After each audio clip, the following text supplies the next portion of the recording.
Welcome. Greetings from Kindergarten at Bethesda in the mighty name of our Lord and Savior Jesus Christ.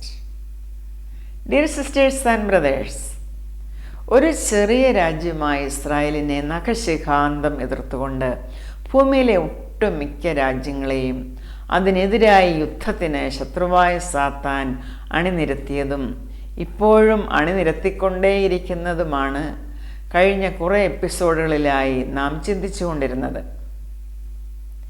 ഈ കഴിഞ്ഞ എപ്പിസോഡിൽ നാം പഠിച്ചത് ഇസ്രായേലിനെ ആക്രമിച്ച മിദ്യാന്യരിൽ നിന്നും അവരെ രക്ഷിക്കുവാൻ ന്യായാധിപനായ ഗിദെയോനെ ദൈവം എങ്ങനെ ഉപയോഗിച്ചു, സർവശക്തനായ ദൈവത്തിൻ്റെ അസാധാരണമായ യുദ്ധതന്ത്രം അതിന് ഗിദെയോനെ എങ്ങനെ സഹായിച്ചു എന്ന് നാം പഠിച്ചു. ഇന്ന് നാം ചിന്തിക്കുന്നത് ഇസ്രായേലിനെ വർഷങ്ങളായി കീഴടക്കി വച്ചിരുന്ന ഫെലിസ്ത്യരിൽ നിന്നും ഇസ്രായേലിനെ രക്ഷിക്കുവാൻ മറ്റൊരു ന്യായാധിപനായ ശിംശോനെ ദൈവം ഉപയോഗിക്കുന്നതാണ്. ന്യായാധിപന്മാരുടെ പുസ്തകം 13 മുതൽ 16 വരെയുള്ള അധ്യായങ്ങളിൽ ഇത് പ്രതിപാദിച്ചിരിക്കുന്നു. The book of Judges, chapters 13, 14, 15 and 16. 13-ാം അധ്യായത്തിൻ്റെ 1-ാം വാക്യത്തിൽ നാം വായിക്കുന്നു, ഇസ്രായേൽ മക്കൾ പിന്നെയും യഹോവയ്ക്ക് അനിഷ്ടമായുള്ളത് ചെയ്തു. യഹോവ അവരെ 40 സംവത്സരത്തോളം ഫെലിസ്ത്യരുടെ കയ്യിൽ ഏൽപ്പിച്ചു. 40 സംവത്സരത്തോളം ഫെലിസ്ത്യരുടെ അധീനതയിൽ ആയിരുന്ന ഇസ്രായേലിനെ രക്ഷിക്കുവാൻ ദൈവം ന്യായാധിപനായ ശിംശോനെ തിരഞ്ഞെടുത്തു. ശിംശോൻ ജനിക്കുന്നതിന് മുമ്പേ തന്നെ സ്വർഗത്തിലെ ദൈവദൂതൻ ഇത് അവൻ്റെ മാതാപിതാക്കളെ അറിയിച്ചിരുന്നു. ഇവിടെ വേഴ്സ് 2-ൽ നാം അതാണ് വായിക്കുന്നത്. എന്നാൽ ദാൻ ഗോത്രത്തിലുള്ളവനായി സ്വരാധ്യനായ ഒരു പുരുഷനുണ്ടായിരുന്നു. അവന് മനോഹ എന്നു പേർ. അവൻ്റെ ഭാര്യ മച്ചിയായിരിക്കൊണ്ട് പ്രസവിച്ചിരുന്നില്ല. ആ സ്ത്രീക്ക് യഹോവയുടെ ദൂതൻ പ്രത്യക്ഷനായി അവളോട് പറഞ്ഞത്, നീ മച്ചിയല്ലോ, പ്രസവിച്ചിട്ടുമില്ല, എങ്കിലും നീ ഗർഭം ധരിച്ച ഒരു മകനെ പ്രസവിക്കും. ആകയാൽ നീ സൂക്ഷിച്ചുകൊള്ളുക, വീഞ്ഞും മദ്യവും കുടിക്കരുത്, അശുദ്ധമായതൊന്നും തിന്നുകയുമരുത്. നീ ഗർഭം ധരിച്ച ഒരു മകനെ പ്രസവിക്കും. അവൻ്റെ തലയിൽ ക്ഷൗരക്കത്തി തൊടുവിക്കരുത്.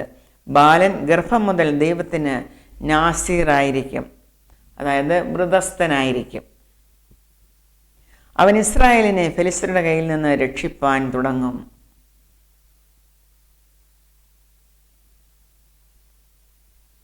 ശിംശോനെ പ്രതി ദൈവം കരുതിയിരുന്നത്, അല്ലെങ്കിൽ ദൈവത്തിൻ്റെ ഉദ്ദേശം മഹത്തരമായിരുന്നു. വലിയൊരു ദൗത്യമാണ് ശിംശോന് ദൈവമേൽപ്പിച്ചത്. അതിനുവേണ്ടിയാണ് ദൈവം അവനെ ന്യായാധിപനായി നിയമിച്ചത്.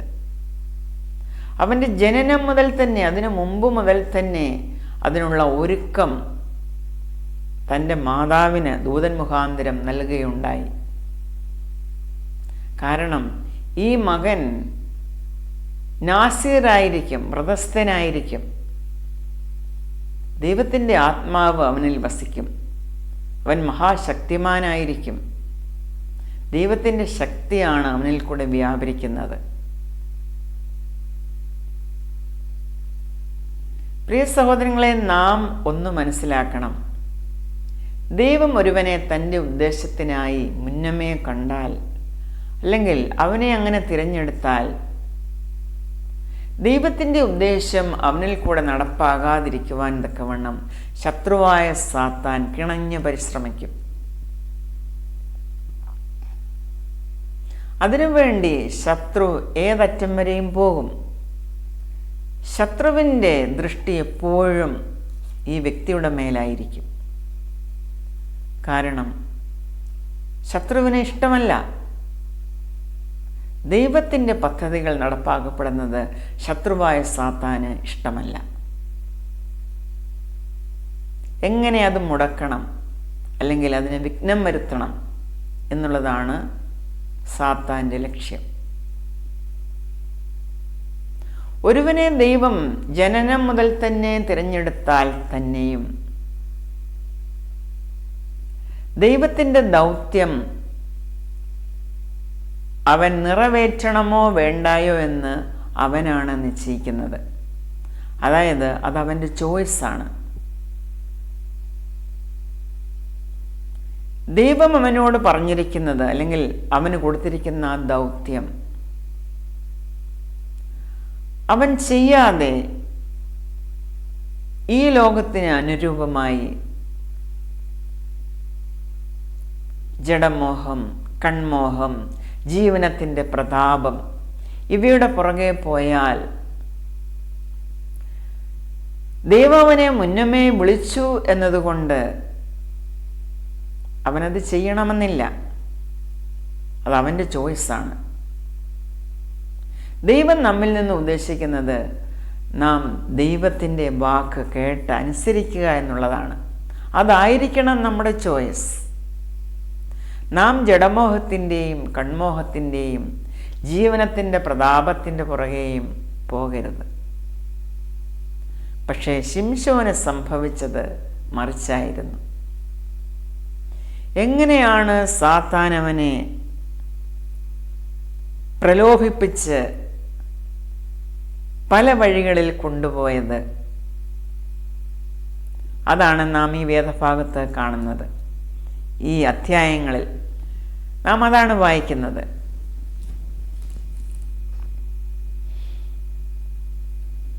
ഇവിടെ ചാപ്റ്റർ 14 നാം കാണുന്നു, അനന്തരം ശിംശോൻ ഫെലിസ്ത്യരുടെ ദേശമായ തിമ്നയിലേക്ക് ചെന്ന് അവിടെ ഒരു ഫെലിസ്ത്യ കന്യകയെ കണ്ടു. അവൻ വന്ന് തൻ്റെ അപ്പനെയും അമ്മയെയും അറിയിച്ചു, ഞാൻ തിമ്നയിൽ ഒരു ഫെലിസ്ത്യ കന്യകയെ കണ്ടിരിക്കുന്നു, അവളെ എനിക്ക് ഭാര്യയായിട്ട് എടുക്കണം എന്ന് പറഞ്ഞു. അവൻ്റെ അപ്പനും അമ്മയും അവനോട്, അഗ്രചർമ്മികളായ ഫെലിസ്ത്യരിൽ നിന്ന് നീ ഒരു ഭാര്യയെ എടുപ്പാൻ പോകേണ്ടതിന് നിന്റെ സഹോദരന്മാരുടെ കന്യകമാരിലും നമ്മുടെ സകല ജനത്തിലും യാതൊരുത്തിയും ഇല്ലയോ എന്ന് ചോദിച്ചതിന് ശിംശോൻ തൻ്റെ അപ്പനോട്, അവളെ എനിക്ക് എടുക്കണം, അവളെ എനിക്ക് ബോധിച്ചിരിക്കുന്നു എന്ന് പറഞ്ഞു. അൺസർക്കംസൈസ്ഡ് ആയിട്ടുള്ള ആൾക്കാർ താമസിക്കുന്ന അല്ലെങ്കിൽ അഗ്രചർമ്മികളായിട്ടുള്ള ഈ ഫെലിസ്ത്യരിൽ നിന്നും ഒരു ഭാര്യയെ ശിംശോൻ എടുത്തുകൂടാ. കാരണം ശിംശോൻ ആരാണ്? ദൈവത്താൽ നിയമിക്കപ്പെട്ടവനാണ്. അവൻ്റെ ജനനം തന്നെ ദൈവഹിതത്താലായിരുന്നു. ജനിക്കുന്നതിന് മുമ്പേ തന്നെ അവൻ്റെ മാതാവിനോട് സ്വർഗദൂതൻ പറഞ്ഞതാണ്, നിന്നിൽ ഉൽപ്പാദിതമാകുന്ന ആ ശിശു അല്ലെങ്കിൽ ആ ശിംശോൻ ഇസ്രായേലിനെ ഫെലിസ്ത്യരുടെ കയ്യിൽ നിന്നും വിടുവിക്കും. അതുകൊണ്ട് അവൻ ജീവപര്യന്തം നാസീറായിരിക്കും, വ്രതസ്ഥനായിരിക്കും. ഇങ്ങനെ വ്രതസ്ഥനായ ഒരുവൻ അല്ലെങ്കിൽ പരിച്ഛേദന ചെയ്ത് ജീവിക്കുന്ന ഒരു മനുഷ്യൻ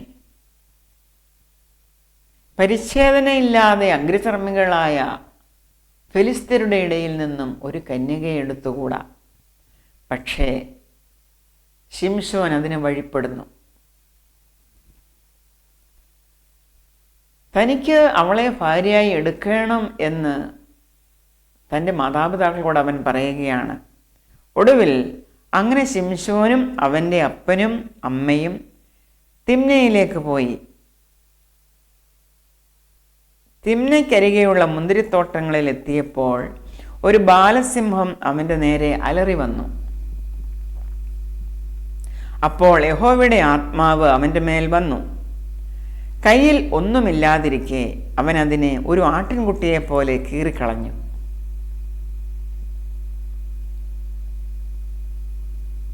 നാസീർ വ്രതസ്ഥനായിരുന്നതുകൊണ്ട് യഹോവയുടെ ആത്മാവ് അവനിലുണ്ടായിരുന്നു.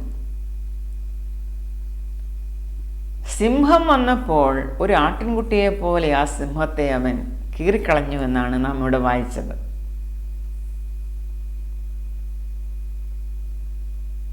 ശിംശോന്റെ മാതാപിതാക്കളോടൊപ്പം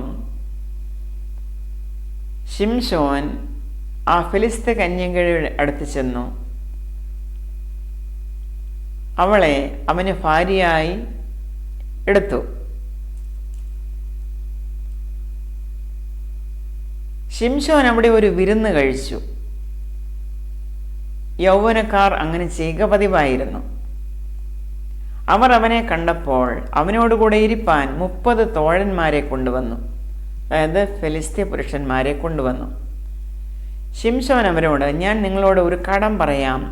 വിരുന്നിൻ്റെ 7 ദിവസത്തിനകം നിങ്ങളത് വീട്ടിയാൽ ഞാൻ നിങ്ങൾക്ക് 30 ഉള്ളങ്കിയും 30 വിശേഷ വസ്ത്രവും തരാം. വീട്ടുവാൻ നിങ്ങൾക്ക് കഴിഞ്ഞില്ലെങ്കിലോ നിങ്ങൾ എനിക്ക് 30 ഉള്ളങ്കിയും 30 വിശേഷ വസ്ത്രവും തരയണം എന്ന് പറഞ്ഞു. ശിംശോൻ ഈ പുരുഷന്മാരോട് കടങ്കഥ ചോദിക്കുകയാണ്. പക്ഷേ അവർ അത് പറഞ്ഞില്ല. 3 ദിവസത്തോളം അവർക്കതിന് കഴിഞ്ഞില്ല. 7-ാം ദിവസത്തിലോ അവർ ശിംശോന്റെ ഭാര്യയോട്, ഞങ്ങൾക്ക് പറഞ്ഞു തരുവാൻ തക്കവണ്ണം നിന്റെ ഭർത്താവിനെ നീ വശീകരിക്കുക, അല്ലെങ്കിൽ ഞങ്ങൾ നിന്നെയും നിന്റെ പിതൃഭവനത്തെയും തീ വെച്ച് ചുട്ടുകളയും. ഞങ്ങളുടെ വസ്തു കരസ്ഥമാക്കേണ്ടതിനോ നിങ്ങൾ ഞങ്ങളെ വിളിച്ചത് എന്ന് പറഞ്ഞു. ഈ സ്ത്രീയെ, അല്ലെങ്കിൽ ശിംശോന്റെ ഭാര്യയായ ഈ സ്ത്രീയെ ശിംശോനെ വശീകരിക്കുവാൻ തക്കവണ്ണം ഈ ഫെലിസ്ത്യർ ഉപയോഗിക്കുകയാണ്. ലവ് ജിഹാദിൻ്റെ ഒരു പഴയ പതിപ്പാണിത് സഹോദരങ്ങളെ. എങ്ങനെയാണ് സ്ത്രീകളെയും പുരുഷന്മാരെയും ഒക്കെ വശീകരിച്ച് അവരുടെ കാര്യം സാധിക്കുവാൻ തക്കവണ്ണം ഈ ഫെലിസ്ത്യർ ഉപയോഗിക്കുന്നത്? സാത്താൻ എങ്ങനെയാണ് പ്രവർത്തിക്കുന്നത് അത് നമുക്കിവിടെ കാണുവാൻ കഴിയും. ശിംശോന്റെ ഭാര്യ ശിംശോന്റെ മുമ്പിൽ കരഞ്ഞു. അവൾ പറയുകയാണ്, നീ എന്നെ സ്നേഹിക്കുന്നില്ല, എന്നെ ദ്വേഷിക്കുന്നു. എൻ്റെ അസ്മാദികളോട് ഒരു കടം പറഞ്ഞിട്ട് എനിക്കത് പറഞ്ഞു തന്നില്ലല്ലോ എന്ന് പറഞ്ഞു. ശിംശോൻ അവളോട്, എൻ്റെ അപ്പനും അമ്മയ്ക്കും ഞാനത് പറഞ്ഞു കൊടുത്തിട്ടില്ല, പിന്നെ നിനക്ക് പറഞ്ഞു തരുമോ എന്ന് പറഞ്ഞു.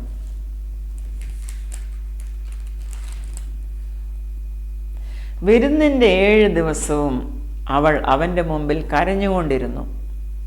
7-ാം ദിവസം അവൾ അവനെ അസഹ്യപ്പെടുത്തുക കൊണ്ട് അവൻ പറഞ്ഞു കൊടുത്തു. ഇവൾ എന്തിനാണ് ശിംശോനെ അസഹ്യപ്പെടുത്തിയത്? കാരണം അത്രമാത്രം പ്രഷർ ഈ ഫെലിസ്ത്യ തോഴന്മാരിൽ നിന്ന് അവൾക്കുണ്ട്. അല്ലെങ്കിൽ അവർ അവളെയും അവളുടെ പിതൃഭവനത്തെയും ചുട്ടുകളയുമെന്നാണ് അവർ പറഞ്ഞത്, ഭീഷണിപ്പെടുത്തിയത്.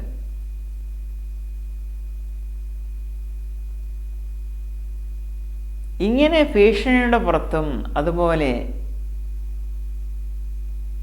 പല രീതിയിലുള്ള ട്രെയിനിങ്ങിൻ്റെ പുറത്തുമാണ് ആളുകൾ മനുഷ്യരെ വശീകരിക്കുന്നത്. ലവ് ജിഹാദിൽ നാം അതിൻ്റെ ഒരു പതിപ്പാണ് ഈ ഫിലിസ്തീനിൽ കാണുന്നത്. കാരണം എല്ലായിടത്തും വ്യാപരിക്കുന്നത് ഒരേ ദുരാത്മാവാണ്. ഇവിടെ വേഴ്സ് 18 നാം വായിക്കുന്നു, 7-ാം ദിവസം സൂര്യൻ അസ്തമിക്കും മുമ്പേ പട്ടണക്കാർ അവനോട്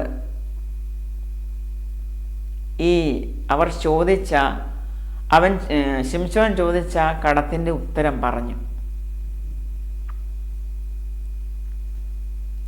അങ്ങനെ അവർ ജയിച്ചു. പിന്നെ നാം ചാപ്റ്റർ 15 വായിക്കുന്നു, കുറേ കാലം കഴിഞ്ഞിട്ട് ഗോതമ്പ് കൊയ്ത്ത് കാലത്ത് ശിംശോൻ ഒരു കോലാട്ടിൻകുട്ടിയെയും കൊണ്ട് തൻ്റെ ഭാര്യയെ കാണുവാൻ ചെന്നു. ശയനഗ്രഹത്തിൽ എൻ്റെ ഭാര്യയുടെ അടുക്കൽ ഞാൻ കടന്നു ചെല്ലട്ടെ എന്ന് പറഞ്ഞു. അവളുടെ അപ്പനോ അവനെ അകത്തു കടപ്പാൻ സമ്മതിക്കാതെ നിനക്ക് അവളിൽ കേവലം അനിഷ്ടമായി എന്ന് ഞാൻ വിചാരിച്ചതുകൊണ്ട് അവളെ നിന്റെ തോഴന് കൊടുത്തുപോയി. അവളുടെ അനുജത്തി അവളെക്കാൾ സുന്ദരിയല്ലോ, അവൾ മറ്റവൾക്ക് പകരം നിനക്കിരിക്കട്ടെ എന്ന് പറഞ്ഞു. ഇത് കേട്ട് ശിംശോൻ കോപിച്ചു. അതിന് ശിംശോൻ, ഇപ്പോൾ ഫെലിസ്ത്യർക്ക് ഒരു ദോഷം ചെയ്താൽ ഞാൻ കുറ്റക്കാരനല്ല എന്ന് പറഞ്ഞു. എന്ത് ദോഷമാണ് ശിംശോൻ ചെയ്യുവാൻ പോയത്? കോപിഷ്ഠനായ ശിംശോൻ പോയി 300 കുറുക്കന്മാരെ പിടിച്ച് വാലോട് വാൽ ചേർത്ത് പന്തമെടുത്ത് ഈ 2 വാലിനിടയിൽ ഓരോ പന്തം വെച്ച് കെട്ടി പന്തത്തിന് തീ കൊളുത്തി ഫെലിസ്ത്യരുടെ വിളവിലേക്ക് വിട്ടു. കറ്റയും വിളവും ഒലിവ് തോട്ടങ്ങളും എല്ലാം ചുട്ടുകളഞ്ഞു. ഇത് ചെയ്തത് ആർ എന്ന് ഫെലിസ്ത്യർ അന്വേഷിച്ചാറെ തിമ്നക്കാരൻ്റെ മരുമകൻ ശിംശോൻ എന്നവർ അറിഞ്ഞു. അവൻ്റെ ഭാര്യയെ അവൻ എടുത്ത് തോഴന് കൊടുത്തു കളഞ്ഞു എന്ന് അവർക്കറിവ് കിട്ടി. ഫെലിസ്ത്യർ ചെന്ന് അവളെയും അവളുടെ അപ്പനെയും തീയിലിട്ട് ചുട്ടുകളഞ്ഞു. എത്ര ക്രൂരതയാണ് ഈ ഫെലിസ്ത്യർ അവരോട് കാണിച്ചത്!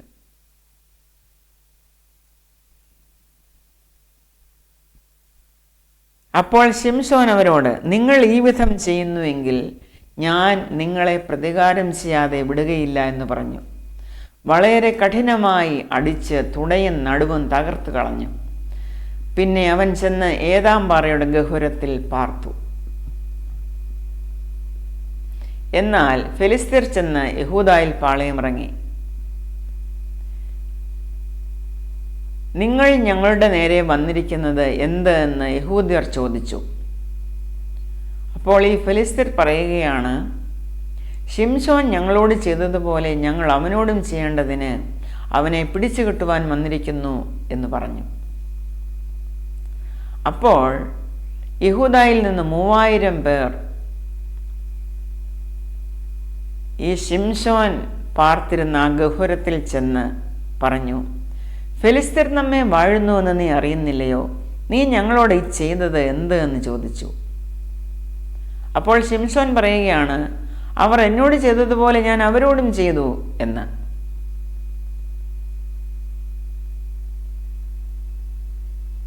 അവർ ശിംശോനോട് പറഞ്ഞു, ഫെലിസ്ത്യരുടെ കയ്യിൽ ഏൽപ്പിക്കേണ്ടതിന് നിന്നെ പിടിച്ചു കിട്ടുവാൻ ഞങ്ങൾ വന്നിരിക്കുന്നു എന്ന് പറഞ്ഞു. ശിംശോൻ അവരോട്, നിങ്ങൾ തന്നെ എന്നെ കൊല്ലുകയില്ല എന്ന് എന്നോട് സത്യം ചെയ്യുവീൻ എന്ന് പറഞ്ഞു. അവർ അവനോട്, ഇല്ല, ഞങ്ങൾ നിന്നെ കൊല്ലുകയില്ല, നിന്നെ പിടിച്ചു കെട്ടി അവരുടെ കയ്യിൽ ഏൽപ്പിക്കുകയേ ഉള്ളൂ എന്ന് പറഞ്ഞു. അങ്ങനെ അവർ 2 പുതിയ കയറുകൊണ്ട് ശിംശോനെ കെട്ടി പാറയിൽ നിന്നും കൊണ്ടുപോയി. ഫെലിസ്ത്യർ അവനെ കണ്ടിട്ട് ആർത്തു. അപ്പോൾ യഹോവയുടെ ആത്മാവ് അവൻ്റെ മേൽ വന്നു. അവൻ്റെ കൈ കെട്ടിയിരുന്ന കയർ തീ കൊണ്ട് കരിഞ്ഞ ചണനൂൽ പോലെയായി. അവൻ്റെ ബന്ധനങ്ങൾ കൈമേൽ നിന്ന് ദ്രവിച്ചു പോയി. യഹോവയുടെ ആത്മാവ് ഈ ശിംശോനെ പിന്തുടരുകയാണ്. അവൻ്റെ എല്ലാ പ്രതികൂലങ്ങളിലും അവനെ യഹോവയുടെ ആത്മാവ് സഹായിക്കുകയാണ്. അതാണ് നാം ഇവിടെ കാണുന്നത്. ശിംശോൻ ഒരു കഴുതയുടെ പച്ച താടിയല് കണ്ട് കൈ നീട്ടിയെടുത്ത് അതുകൊണ്ട് 1000 പേരെ കൊന്നുകളഞ്ഞു. അവൻ താടിയല് കയ്യിൽ നിന്ന് എറിഞ്ഞു കളഞ്ഞു. ഇനി 16-ാം അധ്യായത്തിൽ നാം കാണുന്നത്, അനന്തരം ശിംശോൻ ഗസയിൽ ചെന്ന് അവിടെ ഒരു വേശ്യയെ കണ്ട് അവളുടെ അടുക്കൽ ചെന്നു. ശിംശോൻ ഇവിടെ വന്നിരിക്കുന്നുവെന്ന് ഗാസക്കാർക്ക് അറിവ് കിട്ടി. അവർ വന്ന് വളഞ്ഞ് അവനെ പിടിപ്പാൻ രാത്രി മുഴുവനും പട്ടണവാതിൽക്കൽ പതിയിരുന്നു. നേരം വെളുക്കുമ്പോൾ അവനെ കൊന്നുകളയാം എന്ന് പറഞ്ഞു രാത്രി മുഴുവനും അനങ്ങാതിരുന്നു. ശിംശോൻ അർദ്ധരാത്രി വരെ കിടന്നുറങ്ങി. അർദ്ധരാത്രിയിൽ എഴുന്നേറ്റ് പട്ടണവാതിലിൻ്റെ കതകും കട്ടിളക്കാൽ 2 ഓടാമ്പലോടുകൂടെ പറിച്ചെടുത്ത് ചുമലിൽ വെച്ച് പുറപ്പെട്ട് ഹെബ്രോനെതിരെയുള്ള മലമുകളിൽ കൊണ്ടുപോയി.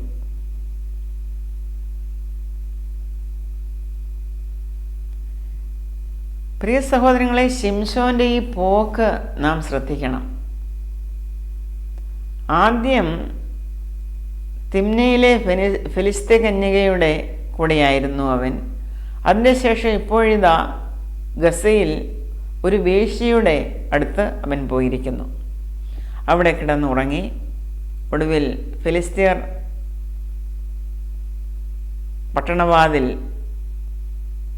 പട്ടണവാതിൽക്കൽ പതിയിരുന്നു.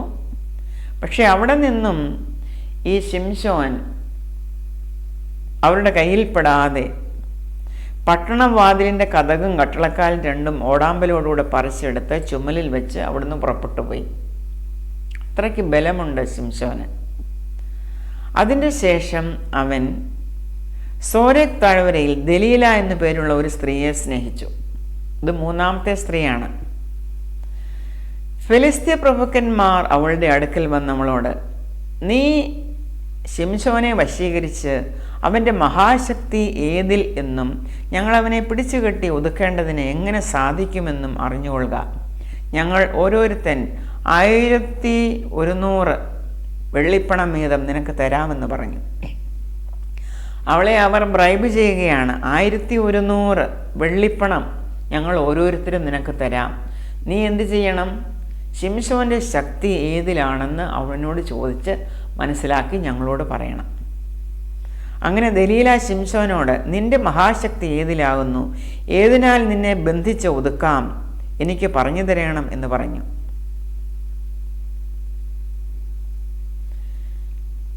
ശിംശോൻ ആദ്യം 3 കാര്യങ്ങൾ പറഞ്ഞു. പക്ഷേ അതുകൊണ്ട് അവനെ ഒതുക്കാൻ പറ്റിയില്ല. അപ്പോൾ ദലീല പറയുകയാണ്, ഈ 3 പ്രാവശ്യം നീ എന്നെ ചതിച്ചു. നിന്റെ മഹാശക്തി ഏതിലാകുന്നു എന്ന് എനിക്ക് പറഞ്ഞു തന്നില്ല. ഇങ്ങനെ അവൾ അവനെ ദിവസം പ്രതി വാക്കുകളാൽ ബുദ്ധിമുട്ടിച്ച് അസഹ്യപ്പെടുത്തി. അവൻ മരിപ്പാൻ തക്കവണ്ണം വ്യസന പരവശനായി തീർന്നിട്ട് തൻ്റെ ഉള്ളം മുഴുവനും അവളെ അറിയിച്ചു. കാരണം ഈ ദലീല അത്രമാത്രം അവനെ ബുദ്ധിമുട്ടിക്കുകയായിരുന്നു, അസഹ്യപ്പെടുത്തുകയായിരുന്നു. ഒടുവിൽ അവൻ മരിപ്പാൻ തക്കവണ്ണം വ്യസന പരവശനായി തീർന്നിട്ട് തൻ്റെ ഉള്ളം മുഴുവനും അവളെ അറിയിച്ചു. ക്ഷൗരക്കത്തി എൻ്റെ തലയിൽ തൊട്ടിട്ടില്ല. ഞാൻ അമ്മയുടെ ഗർഭം മുതൽ ദൈവത്തിന് വ്രതസ്ഥനാകുന്നു. ക്ഷൗരം ചെയ്താൽ എൻ്റെ ബലം എന്നെ വിട്ടുപോകും. ഞാൻ ബലഹീനനായി ശേഷ മനുഷ്യരെ പോലെ ആകും എന്ന് അവളോട് പറഞ്ഞു. തൻ്റെ ഉള്ളം മുഴുവനും അവൻ അറിയിച്ചുവെന്ന് കണ്ടപ്പോൾ ദലീല ഫെലിസ്ത്യ പ്രഭുക്കന്മാരെ വിളിപ്പാൻ ആളയച്ചു. ഇന്ന് വരുവീൻ, അവൻ തൻ്റെ ഉള്ളം മുഴുവനും എന്നെ അറിയിച്ചിരിക്കുന്നുവെന്ന് പറയിച്ചു. ഫെലിസ്ത്യ പ്രഭുക്കന്മാർ അവളുടെ അടുക്കൽ വന്നു, പണവും കയ്യിൽ കൊണ്ടുവന്നു. അവൾ അവനെ മടിയിൽ ഉറക്കി ഒരു ആളെ വിളിപ്പിച്ച് തലയിലെ ജട 7 കളയിച്ചു. അവൾ അവനെ ഒതുക്കി തുടങ്ങി. അവൻ്റെ ശക്തി അവനെ വിട്ടുപോയി. പിന്നെ അവൾ, ശിംശോനെ, ഫെലിസ്ത്യർ ഇതാ വരുന്നുവെന്ന് പറഞ്ഞു. ഉടനെ അവൻ ഉറക്കമുണർന്നു. യഹോവ തന്നെ വിട്ടു എന്നറിയാതെ ഞാൻ മുമ്പിലത്തെ പോലെ കുടഞ്ഞൊഴിഞ്ഞു കളയും എന്ന് വിചാരിച്ചു. പക്ഷേ ഫെലിസ്ത്യരോ അവനെ പിടിച്ചു, കണ്ണ് രണ്ടും കുത്തിപ്പൊട്ടിച്ച് ഗസയിലേക്ക് കൊണ്ടുപോയി ചെമ്പ് ചെങ്ങല കൊണ്ട് ബന്ധിച്ചു. അവൻ കാരാഗൃഹത്തിൽ മാവ് പൊടിച്ചുകൊണ്ടിരുന്നു. സഹോദരങ്ങളെ, ഈ ശിംശോന് സംഭവിച്ചത് എന്താണ്? ഇതിനായിരുന്നോ ശിംശോനെ ദൈവം വിളിച്ചത്? ദൈവത്തിൻ്റെ നിയോഗം ശിംശോൻ അനുസരിച്ചു പോകും. ശിംശോൻ ഏതെല്ലാം വഴിയിൽ കൂടെയാണ് പോയത്? തൻ്റേതായ ചോയ്സ്, ജഡമോഹം, കൺമോഹം, ജീവനത്തിൻ്റെ പ്രതാപം, ഇതെല്ലാം നോക്കി അതിൻ്റെ എല്ലാം പുറകെ ഈ ശിംശോൻ പോവുകയായിരുന്നു. ഒടുവിൽ സംഭവിച്ചത്, ഈ വ്രതസ്ഥനെ ആ മനുഷ്യർ കണ്ണ് രണ്ടും കുത്തിപ്പൊട്ടിച്ച് അവൻ്റെ ജടയെല്ലാം കളഞ്ഞ് അവന്മേൽ ക്ഷൗരക്കത്തി പ്രയോഗിച്ച് അവനെ ജയിലിലടച്ചു. ജയിലിൽ വലിയൊരു ജോലിയും കൊടുത്തു, മാവ് പൊടിക്കുക.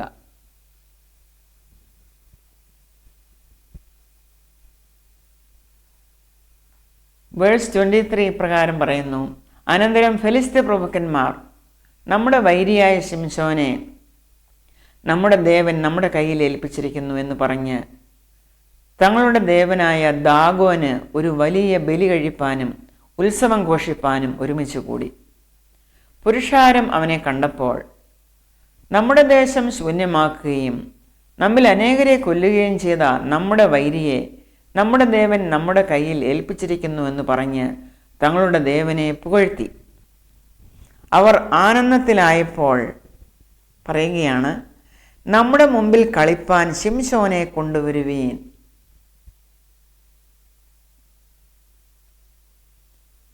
ജയിലിൽ ചെമ്പു ചങ്ങലയാൽ ബന്ധിക്കപ്പെട്ട് കണ്ണ് രണ്ടും ചൂഴ്ന്നെടുക്കപ്പെട്ടവനായി അന്ധനായി കിടക്കുന്ന ശിംശോനെ കൊണ്ടുവരുവീൻ എന്നാണ് അവർ പറഞ്ഞത്. എന്തിനാണ്? അവരുടെ മുമ്പിൽ കളിക്കുവാൻ. അവർ ശിംശോനെ കാരാഗൃഹത്തിൽ നിന്ന് വരുത്തി. അവൻ അവരുടെ മുമ്പിൽ കളിച്ചു. തൂണുകളുടെ ഇടയിലായിരുന്നു അവനെ നിർത്തിയിരുന്നത്. നോക്കൂ സഹോദരങ്ങളെ, ജനനത്തിന് മുമ്പ് തന്നെ ദൈവത്താൽ നിയോഗിക്കപ്പെട്ട ഈ വ്രതസ്ഥൻ്റെ അവസ്ഥ. പിശാച് എത്രമാത്രം അവനെ നശിപ്പിക്കുവാൻ ശ്രമിച്ചു. അവൻ പിശാചിൻ്റെ പ്രലോഭനങ്ങളിൽ എത്രമാത്രം അകപ്പെട്ടുപോയി. തന്നെത്താൻ അവൻ നശിപ്പിക്കുകയാണ് ചെയ്തത്.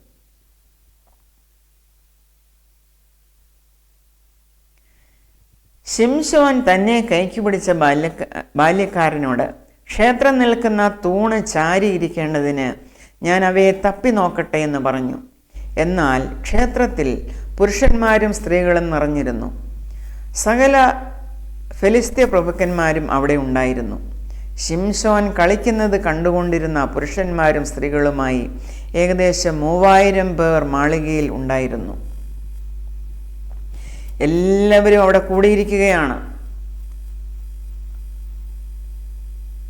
ഇസ്രായേൽ മക്കളെ അവരിൽ നിന്ന്, ഫെലിസ്ത്യരിൽ നിന്ന് രക്ഷിക്കുവാനാണ് ദൈവം ശിംശോനെ നിയോഗിച്ചയച്ചത്. പക്ഷേ ശിംശോൻ്റെ ഇപ്പോഴത്തെ അവസ്ഥ കണ്ടോ?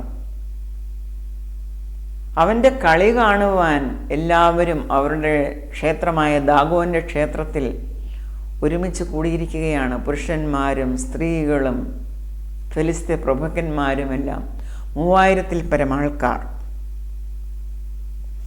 ശിംശോൻ എത്രമാത്രം അപഹാസ്യനായി, നാണം കെട്ടു. എത്രമാത്രം ബലമുള്ളവനായിരുന്നു അവൻ. ഒരു സിംഹത്തെ ആടിനെ പോലെ കീറിക്കളഞ്ഞവനാണവൻ. പട്ടണത്തിൻ്റെ ഗോപുരവാതിൽ അതിൻ്റെ ഓടാമ്പലോടുകൂടെ ഇളക്കി തോളിലെടുത്തുകൊണ്ട് പോയവനാണ്. തന്നെ ബന്ധിച്ചിരുന്ന കയറും എല്ലാം ഒരു ചണം പോലെ, തീയിൽ വെന്ത ചണം പോലെ പൊട്ടിച്ചു കളഞ്ഞവനാണവൻ. പക്ഷേ ഇപ്പോൾ അവൻ്റെ ബലമെല്ലാം പോയി. ദൈവം അവനെ വിട്ടുമാറി. യഹോവയുടെ ആത്മാവ് അവനിൽ നിന്നും അവനെ വിട്ടുമാറി.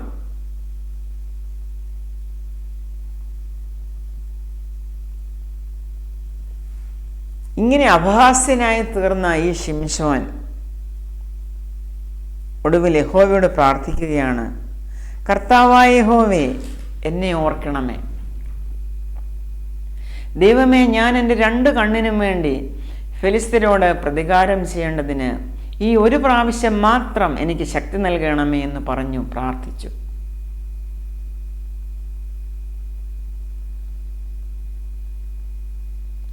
ക്ഷേത്രം നിൽക്കുന്ന 2 നടുത്തൂണും ഒന്ന് വലങ്കൈ കൊണ്ടും മറ്റേത് ഇടങ്കൈ കൊണ്ടും ശിംശോൻ പിടിച്ച് അവയോട് ചാരി. ഞാൻ ഫെലിസ്ത്യരോടുകൂടെ മരിക്കട്ടെ എന്ന് ശിംശോൻ പറഞ്ഞു ശക്തിയോടെ കുനിഞ്ഞു. ഉടനെ ക്ഷേത്രം അതിലുള്ള പ്രഭുക്കന്മാരുടെയും സകല ജനത്തിൻ്റെയും മേൽ വീണു. അങ്ങനെ അവൻ മരണസമയത്ത് കൊന്നവർ ജീവകാലത്ത് കൊന്നവരേക്കാൾ അധികമായിരുന്നു. പ്രിയ സഹോദരങ്ങളെ, ശിംശോൻ്റെ ആ പ്രാർത്ഥന ദൈവം കേട്ടു.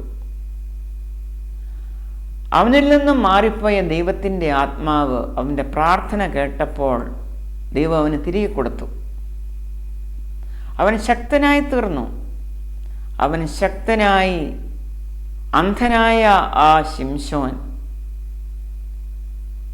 ക്ഷേത്രം നിൽക്കുന്ന 2 നടുത്തൂണും ഒന്ന് വലങ്കൈ കൊണ്ടും മറ്റേത് ഇടങ്കൈ കൊണ്ടും പിടിച്ച് അവയോട് ചാരി ശക്തിയോടെ കുനിഞ്ഞു. ഉടനെ ക്ഷേത്രം എല്ലാവരുടെയും മേൽ മറിഞ്ഞു വീണു. ക്ഷേത്രം നിലം പൊത്തി. അത്രമാത്രം ശക്തി അവനുണ്ടായിരുന്നു. അതായത് താൻ ജീവിച്ചിരുന്നപ്പോൾ കൊന്നവരേക്കാൾ അധികമായിരുന്നു തൻ്റെ മരണസമയത്ത് അവൻ കൊന്നത്. 14,000 ഫെലിസ്ത്യരെ ശിംശോൻ തൻ്റെ മരണത്തോടെ കൊന്നുകളഞ്ഞു. ശിംശോനും അവരോടൊപ്പം മരിച്ചു. ദൈവത്താൽ നിയോഗിക്കപ്പെട്ട വ്രതസ്ഥനായ ഒരു മനുഷ്യൻ്റെ അവസ്ഥയാണിത്.